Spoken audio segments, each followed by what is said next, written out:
आज की इस अति महत्वपूर्ण चर्चा में आपने मुझे भाग लेने का मौका दिया, उसके लिए धन्यवाद। अभी विपक्ष के सारे सदस्यों ने अपने अपने विचार व्यक्त किए। यहाँ ईमानदारी से हम सबका एक ही प्रयास होना चाहिए। हम ठोस कानून बनाने की बात हमेशा करते हैं।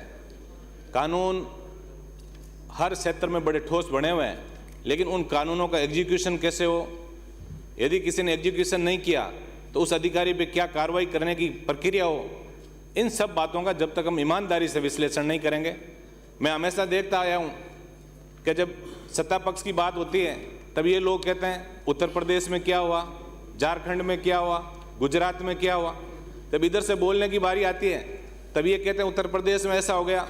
हम हमारे राज्य की बात करें, क्योंकि यहाँ की करोड़ों की जो जनता है उन्होंने हमें एक जनप्रतिनिधि के रूप में चुन के और इसलिए भेजा कि हम यहाँ के लोगों की तकलीफ़ें, यहाँ के युवाओं के रोजगार से सबसे बड़ी जो पेपर लीक का प्रकरण हुआ, ये कोई प्रकरण आज का एक कोई नया प्रकरण नहीं है। 2013 से लेके और आज तक लगातार जो है 10 वर्ष में एक दर्जन से अधिक भर्ती परीक्षाओं के पेपर आउट होने के कारण उन परीक्षाओं को निरस्त करना पड़ा। 2013 में RS प्री की परीक्षा का परिणाम 11/7/2014 को रद्द किया। LDC भर्ती परीक्षा 2013 उसे दिसंबर 2015 में रद्द किया। जेल प्रहरी भर्ती परीक्षा 2015, कांस्टेबल भर्ती परीक्षा 2018 को भी पेपर लीक होने के कारण निरस्त किया। इसी प्रकार लाइब्रेरियन भर्ती परीक्षा 2018 का आयोजन 29/12/2019 को हुआ, उसे भी रद्द कर दिया गया। साथ ही रीट परीक्षा 2021, बिजली विभाग में टेक्निकल हेल्पर भर्ती 2022 की ऑनलाइन परीक्षा, कांस्टेबल भर्ती 2022 तथा वन रक्षक भर्ती परीक्षा 2020 जिसका आयोजन 12/11/2022 को हुआ, उसे भी पेपर लीक होने के कारण रद्द कर दिया। हम ईमानदारी से ये चाहते हैं कि पेपर लीक नहीं हो। माननीय अध्यक्ष महोदय, हालांकि मैं नया सदस्य हूँ, आज हालात ये कि ये पेपर लीक हो गई, उनकी तो जानकारी अखबारों के माध्यम से मैं इसके लिए मीडिया को भी धन्यवाद दूंगा कि बड़ी मेहनत करके इस बार उन लोगों ने इस पेपर लीक के प्रकरण को सरकार के संज्ञान में लाई। उसके बाद सारे जनप्रतिनिधियों को पता लगा, लेकिन कहीं ना कहीं पेपर लीक के साथ साथ प्राइवेट जो स्कूल हैं जहाँ परीक्षाओं के सेंटर आते हैं, उनकी इतनी मिलीभगत है कि आज ADM लेवल का अधिकारी जो है वो एग्जामिनर लगाता है। कोई लॉटरी का सिस्टम नहीं, जिसको चाहो आप कन्वीनर लगा सकते हो, जिसको चाहो आप एग्जामिनर लगा सकते हो। तो कुल मिला के यदि हम इस पर ठोस चर्चा करके और हमारा सबका ये प्रयास रहे कि युवाओं के साथ जो भविष्य के साथ जो खिलवाड़ हो रखा है, मैं SOG जांच की बात सरकार कर रही है, भारतीय जनता पार्टी के लोग CBI जांच की मांग कर रहे हैं। मैं तो आप लोगों से भी निवेदन करूंगा, केंद्र के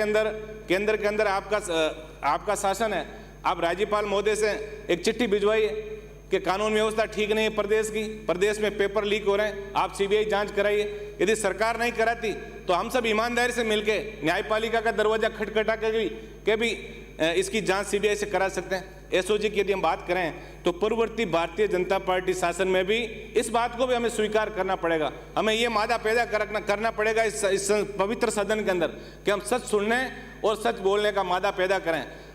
यहाँ जो खान घोटाले का महाकांड हुआ, उसके अंदर SOG अशोक सिंघवी के फोन की डिटेल तक नहीं निकलवा पाई। मैं इतना ही निवेदन माननीय अध्यक्ष महोदय आपके माध्यम से करूंगा कि एक तो शीर्ष पद जो है, चाहे RPSC हो, कर्मचारी चयन बोर्ड हो या माध्यमिक शिक्षा बोर्ड हो, इन लोगों को जब तक आप ओब्लिगेशन वाले पद नहीं मान के और अच्छे और योग्यधारी व्यक्तियों को जब तक इन पदों पर नहीं बिठाओगे, तब तक इस प्रक्रिया को हम आप चीटिंग का कानून बना लो, एंटी चीटिंग कानून बना लो, लेकिन उसका एग्जीक्यूशन जब तक सही नहीं होगा और लोकायुक्त, मजबूत लोकायुक्त की स्थापना जब तक राजस्थान में नहीं होगी, तब तक ऐसे ही पेपर आउट होते रहेंगे। युवा सड़कों पे नारे लगा के अपनी ऊर्जा खत्म करते रहेंगे। हम यहाँ बहस करेंगे और उसका सारांश कोई नहीं निकलेगा। मैं माननीय अध्यक्ष महोदय, आप बड़े संवेदनशील व्यक्तित्व के धनी है, आपसे मैं निवेदन करूंगा कि इस मामले में पूरा प्रदेश ये चाहता है कि दूध का दूध और पानी का पानी हो, तो इस प्रकरण को CBI जांच के लिए भेजें। और